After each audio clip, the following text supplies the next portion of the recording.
नमस्कार friends and students, Aastha group of online education में आपका स्वागत है। आज हम डिस्कस करने वाले हैं एक न्यू टॉपिक की ओर, ग्राम स्टेनिंग टेक्निक या ग्राम अभिरंजन विधि। ग्राम अभिरंजन विधि में क्या होता है, हम जीवाणुओं को एक विशेष प्रकार के अभिरंजक से या स्टेन से क्या करते हैं, उसकी स्टेनिंग या उसको अभिरंजित करते हैं। अब जो कुछ जीवाणु होते हैं जो अभिरंजित नहीं हो पाते, उन्हें तो कह देंगे हम ग्राम नेगेटिव जीवाणु, मतलब उनमें अभिरंजन नहीं हुआ है। जबकि कुछ जीवाणु ऐसे होते हैं जो कि अभिरंजित हो जाते हैं, उन्हें ग्राम पॉजिटिव जीवाणु कहा जाता है। तो पहले बात करते हैं ग्राम अभिरंजन टेक्निक के हिस्ट्रिकल बैकग्राउंड की। अगर ग्राम अभिरंजन टेक्निक की बात करें तो यह टेक्निक किसके द्वारा बनाई गई है, किसके द्वारा दी गई? तो यह टेक्निक दी गई थी डेनमार्क के वैज्ञानिक, डेनमार्क के जो वैज्ञानिक थे, और उनका नाम क्या था?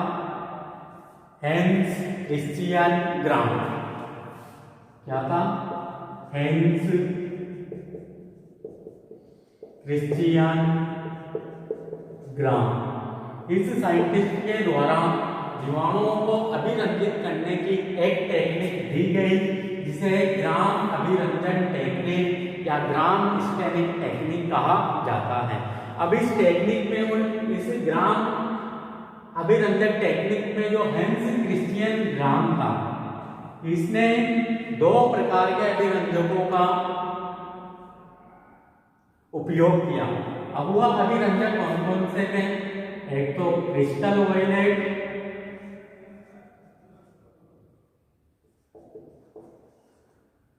और एक था आयोडीन। क्रिस्टल वायलेट तथा आयोडीन का उपयोग करते हुए जीवाणुओं को क्या किया उन्होंने? अभिरंजित किया। इसी कारण इसे ग्राम अभिरंजन टेक्निक भी कहा जाता है। और अभिरंजित करने के पश्चात जो जीवाणु अभिरंजित हो जाते हैं या हल्का बैंगनी रंग ले लेते हैं या हल्का बादामी रंग ले लेते हैं, उन्हें तो कहा जाता है ग्राम पॉजिटिव जीवाणु।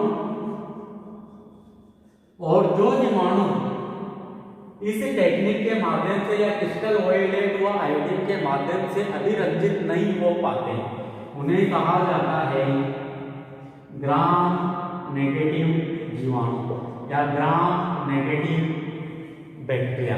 अब ये कुछ जीवाणु अभिरंजित क्यों हो जाते हैं, कुछ जीवाणु अभिरंजित क्यों नहीं हो पाते, इसका हम अभी बाद में देखते हैं कि ऐसा क्या रीजन है कि कुछ जीवाणु अभिरंजित हो जाते हैं और कुछ अभिरंजित नहीं हो पाते। तो पहले हम इस टेक्निक को देखते हैं कि इस टेक्निक में क्या क्या किया था उन्होंने, जिससे कि हमें ग्राम पॉजिटिव जीवाणु और ग्राम नेगेटिव जीवाणु के बारे में पता लग गया था कि ये जीवाणु ग्राम पॉजिटिव है और ये जीवाणु ग्राम नेगेटिव है। तो इस टेक्निक में क्या किया जाता है? सर्वप्रथम कोई एक स्लाइड होती है, उसके ऊपर कोई भी जीवाणुविक युक्त पदार्थ लिया जाता है। और जीवाणुविक युक्त पदार्थ कोई सा भी हो सकता है, जैसे हम दही ले लें, दही में भी क्या होते हैं? बैक्टीरिया उपस्थित होते हैं। तो उस जीवाणुयुक्त पदार्थ को लिया जाता है और इस जीवाणुयुक्त पदार्थ की किसी दूसरी स्लाइड से इसके ऊपर एक पतली परत बना ली जाती है। पहले तो इसका पदार्थ लेंगे एक दो बूंद, फिर दूसरी स्लाइड को उसके ऊपर ऐसे तिरछा करके फेरते हैं, जिसके कारण निचली वाली जो स्लाइड है इस पर ये पूरा ही पदार्थ फैल जाता है और उसकी पतली परत बन जाती है। अब इसको कुछ समय के लिए क्या किया जाता है? सुखाया जाता है। या तो हवा में सुखा लेंगे या कोई भी स्प्रिट लैंप की जो सहायता से, स्प्रिट लैंप की सहायता से थोड़ा बहुत इसे इधर उधर करके गर्म कर लेंगे, जिसके कारण ये सूख जाएगा। अब सूखने के पश्चात क्या किया जाता है? इसके ऊपर क्रिस्टल वायलेट की कुछ बूंदें डाली जाती है। क्या डाला जाता है? क्रिस्टल वायलेट की कुछ बूंदें डाली जाती है और फिर लगभग 30 सेकंड तक रखा जाता है और 30 सेकंड के पश्चात इसको क्या किया जाता है? शुद्ध जल से धोया जाता है। पहले तो जीवाणु युक्त पदार्थ लेंगे, उसकी दूसरी स्लाइड से पतली परत बना लेंगे, फिर उसको सुखाएंगे या तो स्ट्रीट लैंप की सहायता से या हवा में रख देंगे, जिसके कारण वो सूख जाएगा। फिर उसके बाद क्या किया जाता है, उसके ऊपर जो ये जीवाणु युक्त पदार्थ की पतली परत बनाई है, इसके ऊपर क्रिस्टल ऑयलेट की कुछ बूंदें डाली जाती है। फिर उसको 30 सेकंड तक इस क्रिस्टल ऑयलेट को इसी के ऊपर रहने देते हैं। उसके बाद उसको क्या करते हैं, शुद्ध जल से धोते हैं, और शुद्ध जल से धोने के पश्चात क्या किया जाता है, फिर इसके ऊपर डाली जाती है आयोडीन की बूंदें, और आयोडीन की बूंदें डालने के बाद भी इसे लगभग 20 से 30 सेकंड तक रखा जाता है। फिर वापस से शुद्ध जल से धोया जाता है, और शुद्ध जल से धोने के पश्चात इस स्लाइड को क्या किया जाता है, माइक्रोस्कोप से देखा जाता है। यहाँ पर माइक्रोस्कोप होगा कोई, उस माइक्रोस्कोप में स्लाइड को लगाकर देख लेंगे। तो स्लाइड को जब माइक्रोस्कोप में देखा जाता है तो जो सभी जीवाणु होते हैं वह हल्के बैंगनी रंग के दिखाई देते हैं। जो जितने भी जो जीवाणु थे वह सभी कैसे दिखाई देंगे, हल्के बैंगनी रंग के दिखाई देते हैं। अब उस स्लाइड को वापस से वहां से निकाला जाता है और उसे 95% एल्कोहल से धोया जाता है, और 95% एल्कोहल से धोने के पश्चात क्या होता है, एल्कोहल से धोने के पश्चात उसको थोड़ा बहुत शुद्ध जल से भी धोते हैं, और फिर माइक्रोस्कोप में लगाकर देखते हैं। तो जब माइक्रोस्कोप में लगाकर देखते हैं तो कुछ जीवाणु तो रंगहीन हो जाते हैं या रंगहीन दिखाई देते हैं, और जो कुछ जीवाणु है वह बैंगनी कलर के या हल्के बैंगनी रंग के ही दिखाई देते हैं। एल्कोहल से धोने के पश्चात जो जीवाणु बैंगनी रंग के ही दिखाई दे रहे हैं उन्हें तो कहा जाता है ग्राम पॉजिटिव जीवाणु, और जो जीवाणु एल्कोहल से धोने के पश्चात रंगहीन हो गए उन्हें ग्राम नेगेटिव जीवाणु कहा जाता है। आई बात समझ में? इस प्रकार जीवाणुओं में इस टेक्निक के माध्यम से ग्राम पॉजिटिव और ग्राम नेगेटिव जीवाणुओं का पता लगाया जा सकता है। अब इसको हम थोड़ा सा एक स्टेप और आगे ले चलते हैं। हमने स्लाइड को देखा, कुछ जीवाणु ग्राम पॉजिटिव और कुछ जीवाणु ग्राम नेगेटिव दिखाई दे रहे हैं। इस स्लाइड के ऊपर फिर वापस से क्या डाला जाता है, सेफ्रेनिन की कुछ बूंदें डाली जाती है। किसकी? सेफ्रेनिन की। सेफ्रेनिन भी एक अभिरंजक होता है, इसकी कुछ बूंदें डाली जाती हैं। फिर शुद्ध जल से धोया जाता है, और धोने के पश्चात फिर इसको माइक्रोस्कोप में लगाकर देखा जाता है।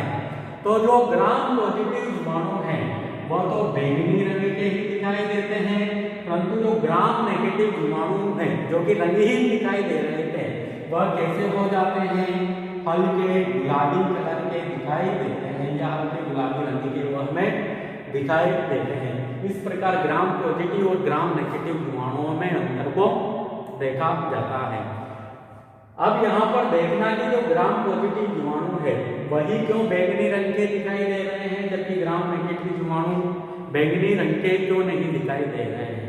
तो इसका कारण है वो जीवाणुओं की कोशिका वृद्धि। हमने जीवाणुओं की कोशिका वृद्धि की स्टडी की थी। जो ग्राम पॉजिटिव जीवाणु होते हैं उनकी जो कोशिका वृद्धि होती है उनमें लगभग 80% म्यूकोपेप्टाइड या म्यूरिन या पेप्टिडोग्लाइकेन होता है। क्या होता है? पेप्टिडोग्लाइकेन होता है।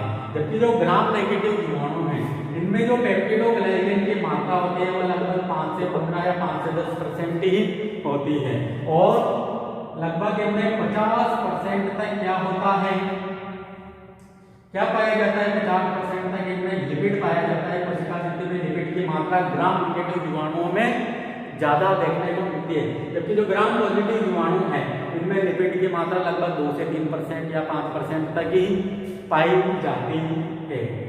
मतलब यहाँ से आपको स्पष्ट हो गया होगा कि जो ग्राम नेगेटिव जीवाणु हैं इनमें लिपिड ज्यादा मात्रा में पाया जाता है, और जब हम इन जीवाणुओं को एल्कोहल से धोते हैं तो विलायक है? कार्बनिक विलायक है। और लिपिड भी कैसा विलायक है या लिपिड भी क्या है? एक कार्बनिक पदार्थ होता है। तो पहले तो दोनों ही प्रकार के जीवाणु कैसे दिखाई दे रहे थे? बैंगनी रंग के दिखाई दे रहे थे। परंतु जैसे ही एल्कोहल से धोया जाता है, एल्कोहल से धोने पर जो ग्राम नेगेटिव जीवाणु है उनकी कोशिका भित्ति में लिपिड की मात्रा ज्यादा है। तो एल्कोहल के साथ जो लिपिड है ये घुलनशील होता है। तो लिपिड में जितने भी जो स्टेन या जो क्रिस्टल ऑयलेट या आयोडीन जो अभिरंजक घुले हुए रहते हैं या आयोडीन अभिरंजक या क्रिस्टल ऑयलेट जो रहते हैं वह रिस इस एल्कोहल की वजह से बाहर आ जाते हैं, जिसके कारण जो ग्राम नेगेटिव जीवाणु है वह रंगहीन हो जाते हैं। जबकि ग्राम पॉजिटिव जीवाणुओं में तो क्या नहीं होता? लिपिड नहीं होता या न के बराबर इनमें पाया जाता है, जिसके कारण इनकी कोशिका भित्ति कैसी दिखाई देती है? बैंगनी रंग की दिखाई देती है। क्योंकि इन जीवाणुओं में जो स्टेम रहने का कार्य या अभिरंजित होने का कार्य कौन करती है? इनकी कोशिका भित्ति ही अभिरंजित होती है। कोशिका भित्ति अभिरंजित होगी, मतलब बाहर से कैसे हो जाते हैं? ये बैंगनी रंग के हो जाते हैं। जबकि ये भी बैंगनी रंग के थे, परंतु इनमें एल्कोहल ज्यादा है, इनमें लिपिड ज्यादा है। तो एल्कोहल से धोने के कारण लिपिड में जो क्रिस्टल ऑयलेट घुला हुआ था वो बाहर आ जाता है। तो ये रीजन है ग्राम नेगेटिव और ग्राम पॉजिटिव जीवाणुओं के मध्य भाई क्रिस्टल ऑयलेट से अभिरंजित हो पाते या नहीं हो पाते। अब इसका हम एक डायग्राम बना के देखते हैं। जो मैंने अभी प्रोसेस बताई थी उसको एक डायग्राम के माध्यम से हम रिप्रेजेंट कर सकते हैं। अगर हम ग्राम स्टैनिंग टेक्निक की बात करें तो इस टेक्निक में सर्वप्रथम क्या किया जाता है? एक स्लाइड के ऊपर जीवाणु युक्त पदार्थ लिया जाता है या जीवाणु युक्त पदार्थ लिया जाता है। अब वो पदार्थ कोई सा भी हो सकता है, चाहे तो हम ईस्ट ले सकते हैं या दही ले सकते हैं। तो उसमें क्या उपस्थित होते हैं? जीवाणु होते हैं। अब इस जीवाणु युक्त पदार्थ को किसी दूसरी स्लाइड से पतली परत बनाई जाती है, जिसके कारण यह पदार्थ उस स्लाइड के ऊपर फैल जाता है। अब इस पदार्थ को कुछ समय के लिए क्या किया जाता है? सुखाया जाता है।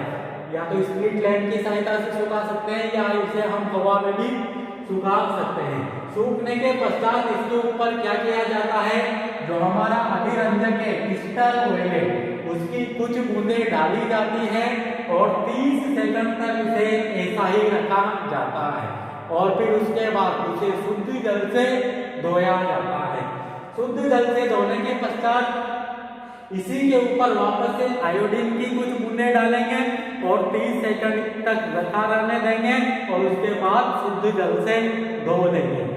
अब इसके बाद जो ये स्लाइड है इसको क्या किया जाता है? माइक्रोस्कोप या सूक्ष्मदर्शी से देखा जाता है। सूक्ष्मदर्शी से देखते हैं तो कौन से प्रकार के जीवाणु दिखाई देते हैं? जितने भी जो जीवाणु दिखाई देंगे वह कैसे दिखाई देंगे? बैंगनी रंग के जीवाणु हमें दिखाई देते हैं। मतलब सभी जीवाणु बैंगनी रंग के दिखाई देते हैं। अब इस स्लाइड के ऊपर क्या किया जाता है?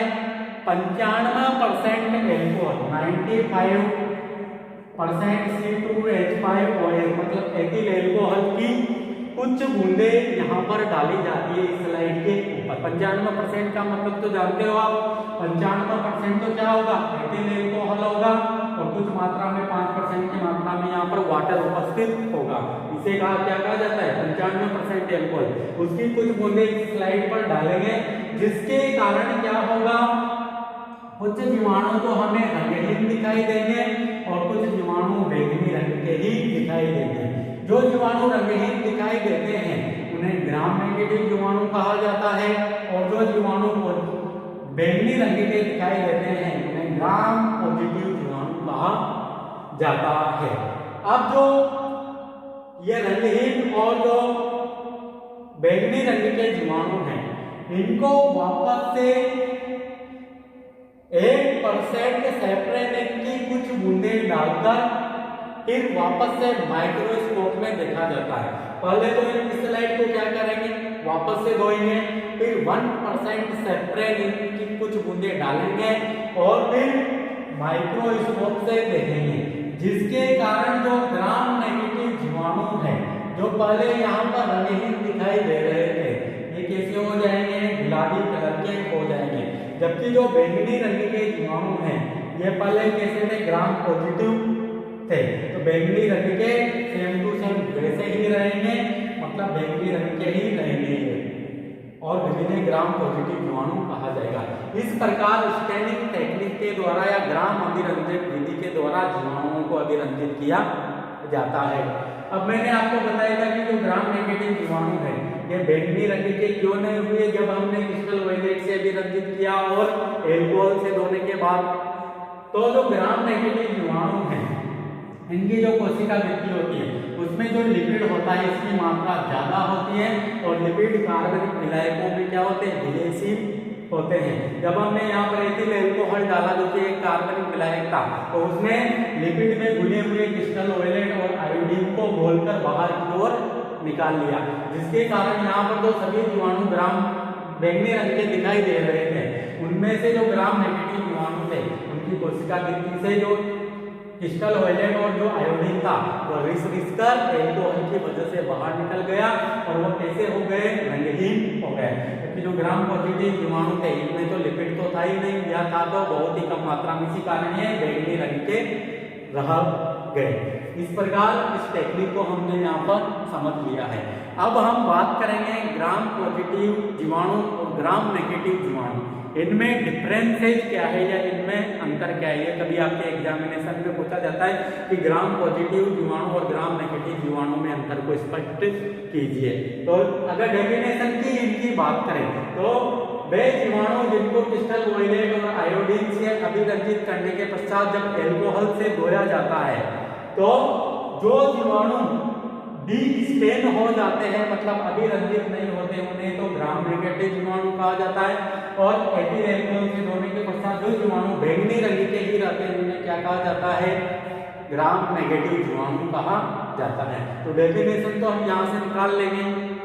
इसके बाद जो ग्राम पॉजिटिव जीवाणु होते हैं उनकी जो कोशिका वृद्धि होती है वह काफी मोटी होती है। कोशिका वृद्धि कैसी होती है, मोटी होती है। जबकि जो ग्राम नेगेटिव जीवाणु है इनकी जो कोशिका वृद्धि होती है वह कैसी होती है, पतली होती है। और साथ में ही ग्राम पॉजिटिव जीवाणु की कोशिका वृद्धि में लगभग 80% क्या उपस्थित होता है, पेप्टिडोग्लाइकेन उपस्थित होता है या म्यूकोपेप्टाइड उपस्थित होता है। जबकि जो ग्राम नेगेटिव जीवाणु है इनमें लगभग 5 से 15% ही क्या होता है, पेप्टिडोग्लाइकेन या म्यूरिन उपस्थित होता है। वैसे ही लिपिड की बात करो तो लिपिड ज्यादा मात्रा में कहाँ पर पाए जाएंगे, ग्राम नेगेटिव जीवाणुओं में, और कम मात्रा में कहाँ पर पाए जाएंगे, ग्राम पॉजिटिव जीवाणुओं में पाए जाएंगे। तो लगभग 2-3 अंतर तो यहाँ पर ही हमने देख लिए।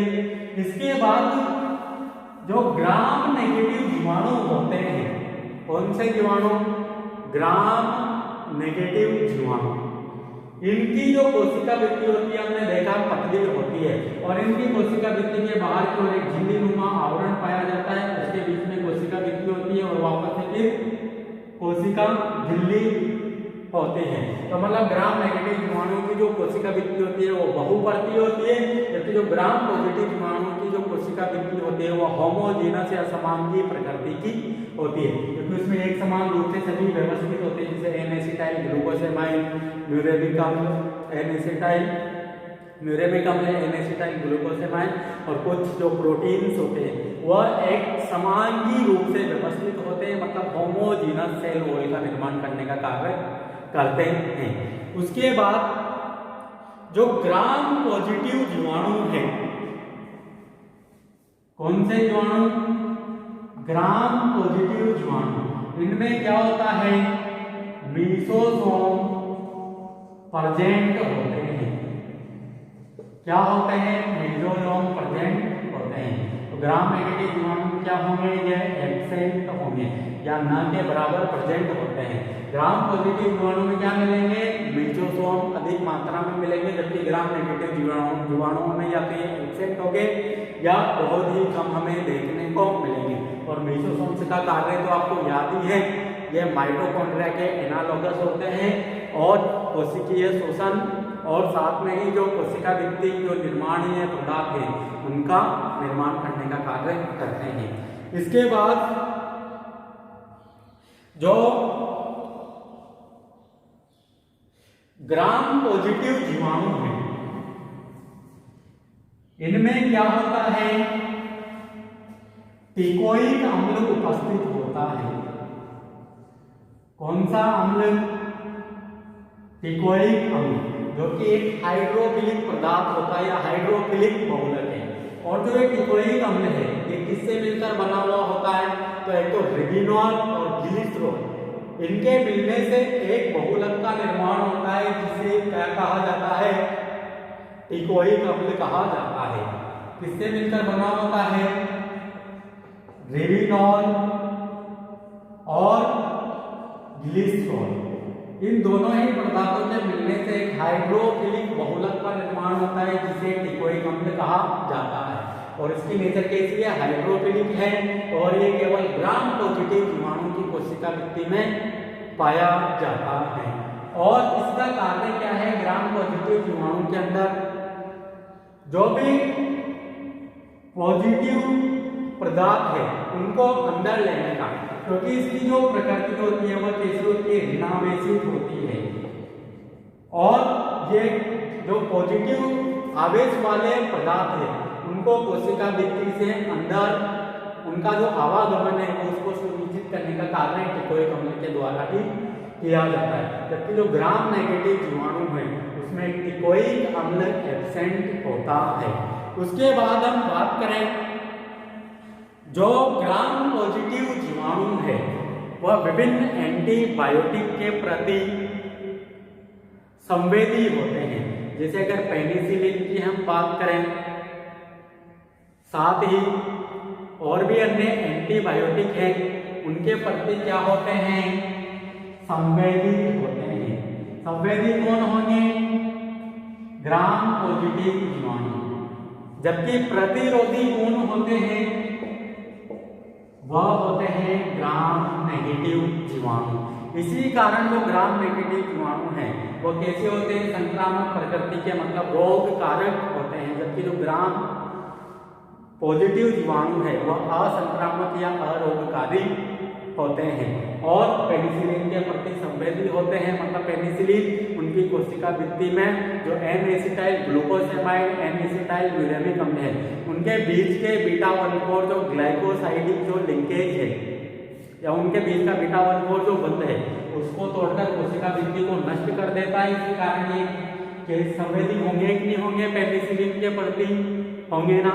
जबकि जो ग्राम नेगेटिव जीवाणु है इनके ऊपर पेनिसिलिन का कोई प्रभाव नहीं होता, इसी कारण ये प्रतिरोधी होते हैं। और एक और अंतर की बात करें तो जो ग्राम पॉजिटिव जीवाणु है वह क्षारीय विलयन के प्रति, जो क्षारीय विलयन है जैसे KOH ले लो या NaOH ले लो, इनका लगभग 1% क्षारीय विलयन के प्रति प्रतिरोधी होते हैं। जबकि जो ग्राम नेगेटिव जीवाणु हैं वो क्षारीय विलयन के प्रति संवेदी होते हैं, मतलब प्रतिरोधी नहीं होते। तो यह हमने ग्राम पॉजिटिव और ग्राम नेगेटिव जीवाणुओं के कुछ अंतरों की हमने यहाँ पर बात की है। अब इसके बाद हम नेक्स्ट वीडियो लेक्चर्स के दौरान हम जो साइनोबैक्टीरिया है, साइनोबैक्टीरिया कोशिका की इलेक्ट्रॉन माइक्रोस्कोपिक संरचना का अध्ययन करेंगे और साइनोबैक्टीरिया या जो ब्लू ग्रीन एल्गी है उसके हमें 2 मेंबरों को स्टडी करना है, एक तो नोस्टॉक और एक ओसिलेटोरिया। तो उनको हम नेक्स्ट वीडियो लेक्चर्स के दौरान स्टडी करेंगे। तो आज के लिए बस इतना ही। अगला नेक्स्ट लेक्चर्स के अंतर्गत हम अध्ययन करेंगे। तो थैंक यू।